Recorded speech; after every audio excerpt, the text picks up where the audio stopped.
Vamos começar, meus amigos. Chegou ao fim o regime da família Assad na Síria. Após mais de 50 anos, um dos principais líderes lá no Oriente Médio perdeu o seu posto agora diante de uma investida dos rebeldes. Um dos principais aliados da ditadura, a Rússia, confirmou neste domingo que o líder Bashar al-Assad deixou o país, mas seu paradeiro continua incerto.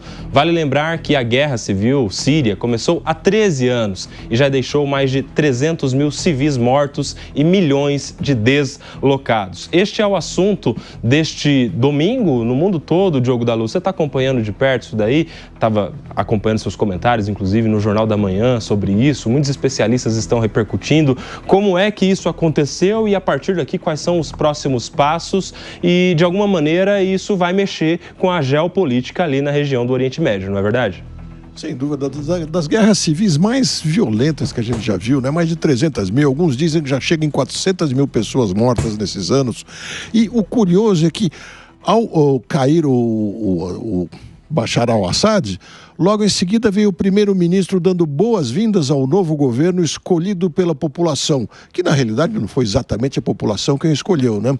E o líder dos rebeldes que estava assumindo o governo fez um discurso dizendo que dá vivas à liberdade, que são todas as pessoas muito bem-vindas, todos os segmentos, inclusive as minorias. É algo muito raro de se ouvir lá. A minha dúvida é se ele fala isso porque acredita e quer mudar o rumo da Síria, ou se na verdade é só para acalmar um pouco as pessoas e depois impor aquela dureza que sempre foi por ali, né? Ô, meu querido Ricardo Rous, você também acompanha essa discussão toda, porque já havia muito tempo que se questionava a continuidade de um regime autoritário, conhecidamente autoritário, e agora com o fim desse regime há quem comemore, mas também há quem tema muito o dia seguinte, o regime entrante, vamos dizer assim. Se ele não é mais o líder lá na Síria, alguém será. E há uma desconfiança muito grande que essa nova turma, principalmente se vier desses mesmos rebeldes que tomaram ali de alguma maneira a capital na Síria, isso possa gerar até um regime autoritário pior, teocrático, religioso, com raízes até em outros regimes que já há muito tempo dominam boa parte do Oriente Médio, não é verdade? Exatamente, Nelson. Há uma preocupação grande desses rebeldes que tomaram Damasco, agora sem muita resistência. Vale lembrar que o Bashar al-Assad tinha aí apoio no passado da Rússia, do Irã, que tanto Rússia quanto Irã, preocupados com as guerras que estão envolvidas, Rússia na Ucrânia e o Irã contra Israel, ali na faixa de Gaza, acabou deixando de lado Bashar al-Assad, perdeu força e acabou sendo, de certa maneira, vencido por esses rebeldes aí nessa guerra civil já de muito tempo, já muito sangrenta. Agora, a preocupação é com esses novos rebeldes que estão chegando agora, porque pode ser que esses rebeldes, de acordo com os americanos, por exemplo, que monitoram isso muito de perto, Biden ainda é presidente, né? Mas Trump também já se manifestou nas redes sociais, analisam a chegada desses rebeldes por serem rebeldes dissidentes de grupos já conhecidos dos americanos, como a Al-Qaeda, por exemplo. Então são de uma dissidência da Al-Qaeda que agora vem se apresentando de maneira mais moderada, mas nós não sabemos se isso de fato é apenas uma mídia, só um marketing, vamos assim dizer, desses grupos rebeldes, ou se de fato eles estão numa linha mais moderada mesmo.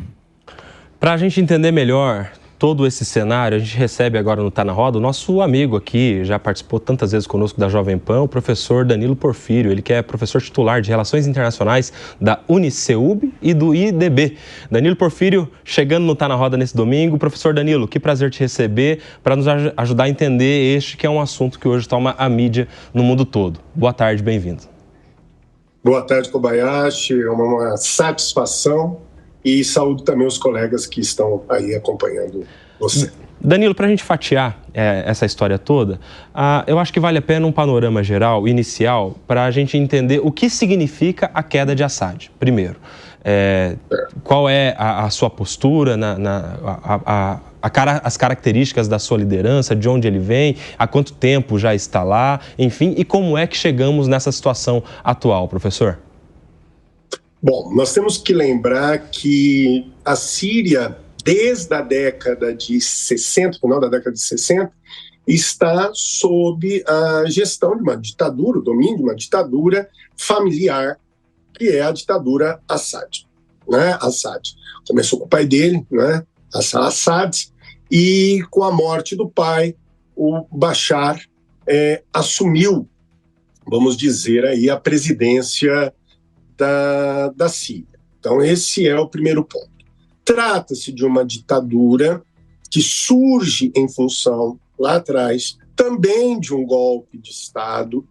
Ele acaba por romper, vamos dizer assim, com um alinhamento político com o Egito na época, né, o Egito do então ditador Gamal Abdel Nasser, o pai do pan-arabismo.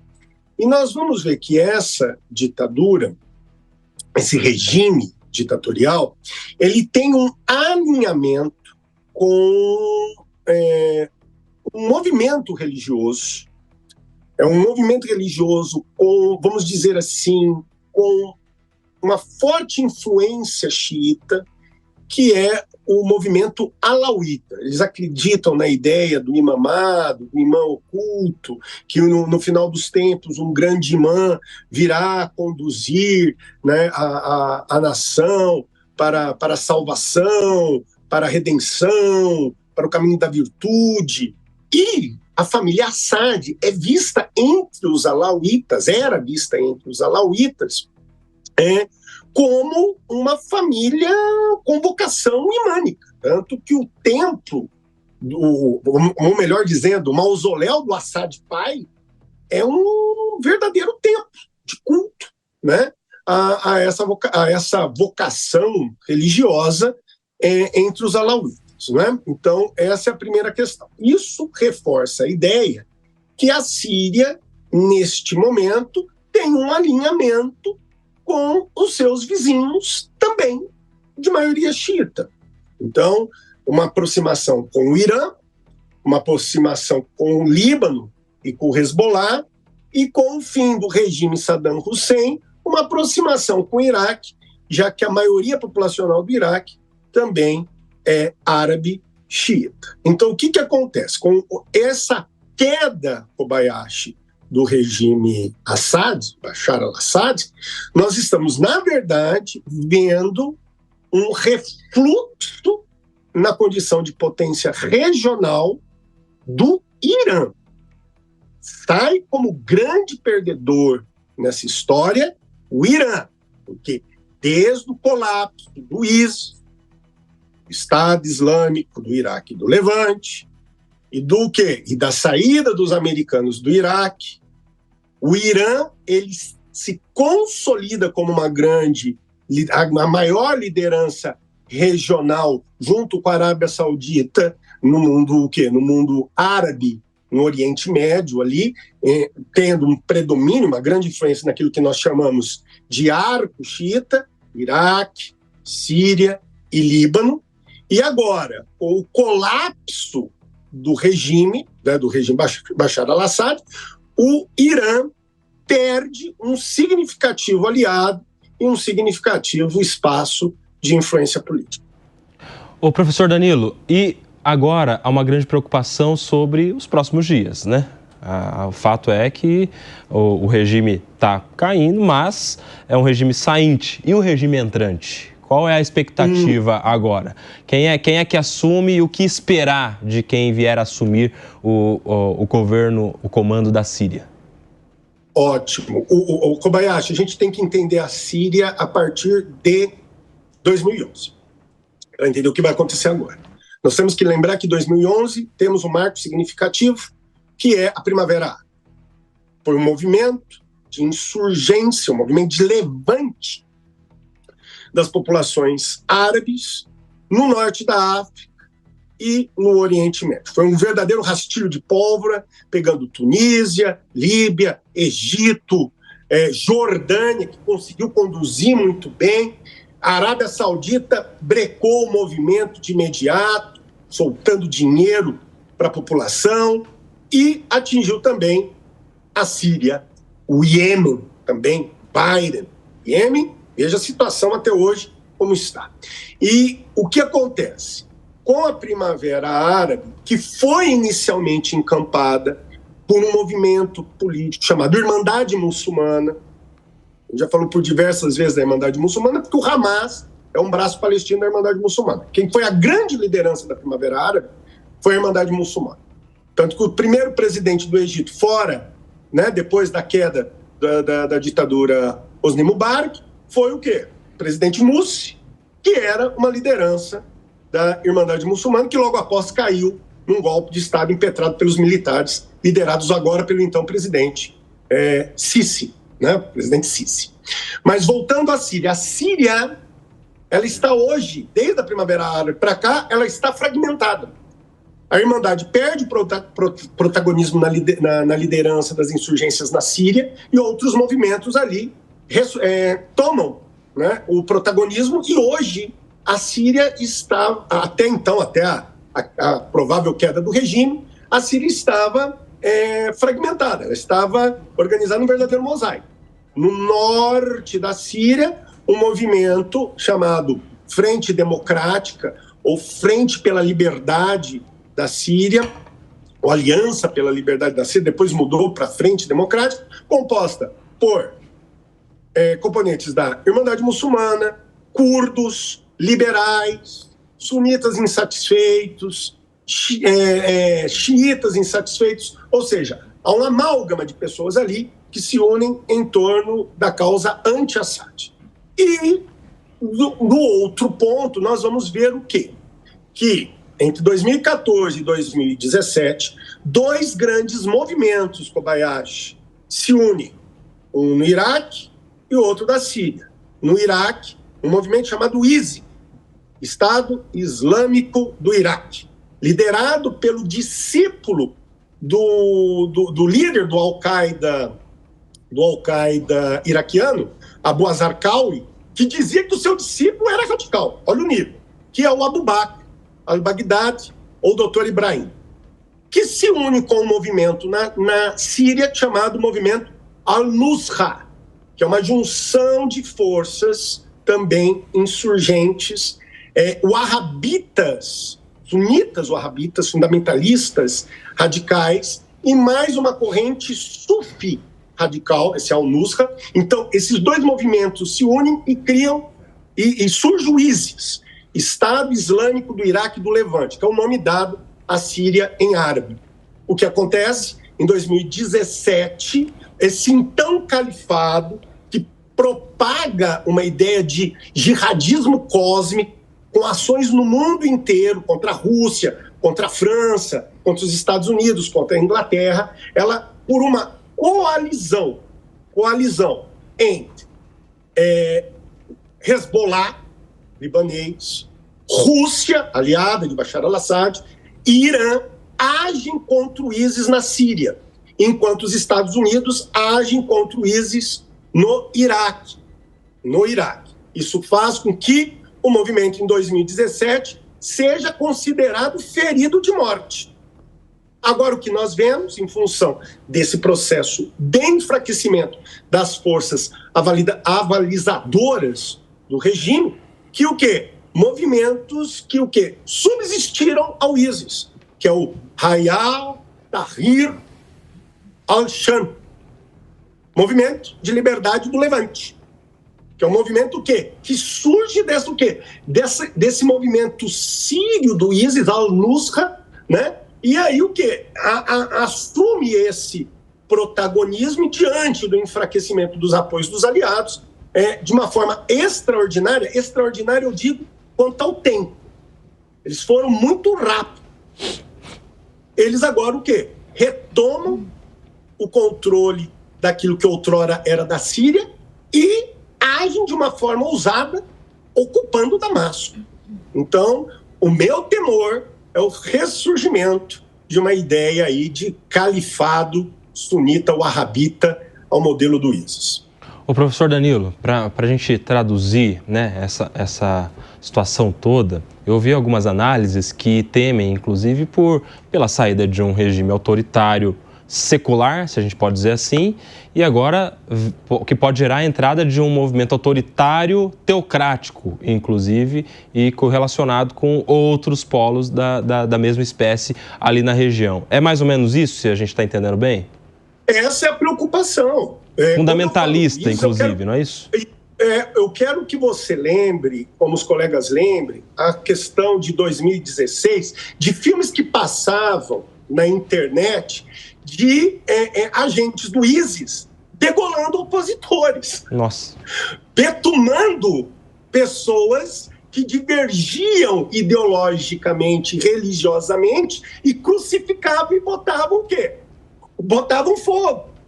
Transformavam num grande espetáculo midiático que oprimiam grupos minoritários, como xiitas, yazidis, drusos.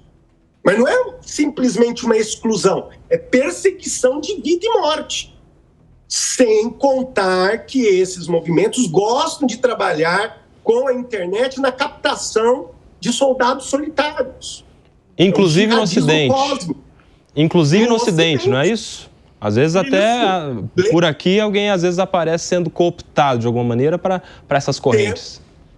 Temos casos, Kobayashi, de brasileiros que foram cooptados, franceses cooptados, ingleses cooptados, jovens inclusive mulheres. Nossa. Mulheres. Nossa. Então, essa é a minha preocupação. A gente sempre tem que fazer uma análise, Kobayashi, olhando para o passado, é a história. O mais sombrio aqui, né, é uma reprodução daquilo que foi o ISIS e o jihadismo sunita cósmico, que nos deu muita dor de cabeça de 2014 a 2017. A gente tem até algumas informações de que nessa caminhada aí do grupo dos rebeldes à capital da Síria, nas cidades em que iam passando, havia até a devassa de templos religiosos de outras fés, né? Templos cristãos, árvores de Natal sendo destruídas por eles, enfim. E é provavelmente um dos grandes prováveis regimes que vai assumir a partir de agora. Não é isso? É o modus operandi, Kobayashi. Deixa eu só lembrar mais uma coisa. Quando o ISIS tomou Alepo, Ramá, aquela região, né, centro-norte da Síria, museus foram destruídos, obras históricas, arqueológicas foram completamente depredadas, se não vendidas no mercado negro para angariar fundos para a causa do califado. Então, é um modus operandi. Preocupante, muito preocupante. Professor Danilo, a gente vai abrir para algumas perguntas aqui do nosso time. Vamos começar com a professora Priscila Silveira. Boa tarde, Koba, meus colegas aqui de bancada, toda a nossa audiência e ao professor Danilo. Satisfação revê-lo, professor. Eu gostaria de saber como, na verdade, foram as reações das potências mundiais frente a essa tomada aí desse poder. O senhor poderia nos explicar nesse sentido? Se já houve alguma manifestação, por exemplo, dos Estados Unidos, nesse sentido ou não? Os Estados Unidos já se manifestaram de forma institucional pelo governo Biden ou de forma pessoal pelos meios de mídia do futuro presidente Trump com preocupação. Da mesma forma, professora Priscila, nós vamos perceber que dentro do ambiente regional já começa a surgir algumas preocupações. Por exemplo, a Frente Democrática Síria, aquela frente que eu disse para vocês, composta de forma plural por vários setores da comunidade síria no norte, já declarou assim, a nossa preocupação é o ressurgir do movimento à imagem e semelhança do ISIS, Então, nós estamos vendo já algumas manifestações, sejam internacionais, globais, como regionais. Volto a insistir, um fato preocupante, porque retornamos às questões vinculadas ao obscurantismo religioso e seus problemas práticos, diga-se, políticos. que envolve, inclusive, questões de pluralidade. Então, essas são as informações que até agora temos aqui, Priscila. Professor Danilo, a pergunta agora é do Ricardo Rous. Boa tarde, professor. Prazer falar com o senhor. Na verdade, eu vou fazer duas perguntas aqui. A primeira é: Rússia e Irã sempre foram muito próximos do regime de Bashar al-Assad, né? Mas, mais recentemente, com a guerra na Ucrânia e com a guerra na faixa de Gaza, nós tivemos um afastamento, se possamos assim dizer, tanto de Rússia e de Irã. Qual o impacto disso na queda real do governo de Assad? E a outra pergunta é: a chegada do Levante a Damasco, que praticamente tomou Damasco sem muita resistência do exército de Bashar al-Assad, que está sumido, qual o impacto que isso pode ter na região? Que influência isso pode ter na região? Se podemos esperar uma nova primavera árabe, ou se outros países, como o caso do Iêmen, por exemplo, pode ou não ter essa influência, entender que essa chegada ganha força e esses movimentos ecludam em outros países? Meu caro, sobre a primeira pergunta, o regime de Bashar al-Assad só ficou de pé em função de uma ação coordenada de 3 forças.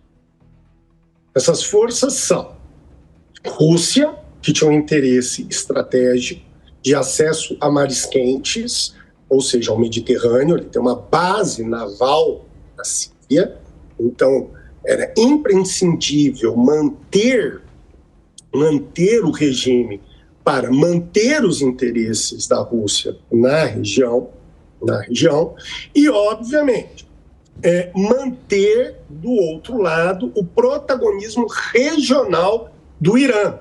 E quando aí falo do Irã, o Irã, uma potência xiita, ela não é árabe, né?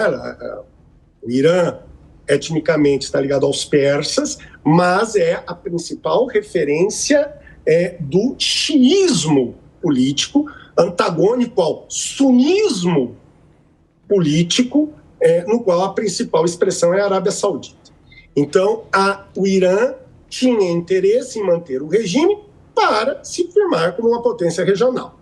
Falta um terceiro agente, que é o agente proxy do Irã, que era o Hezbollah, um movimento insurgente xiita do Líbano, financiado pelo Irã, que participou desse processo de combate às forças de oposição a Bashar al-Assad. Só que agora, todos estão com seus infernos próprios.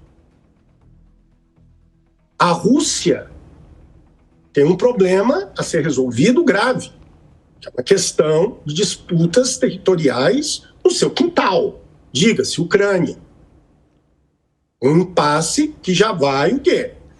Já vamos para daqui a pouco 3 anos. Um impasse.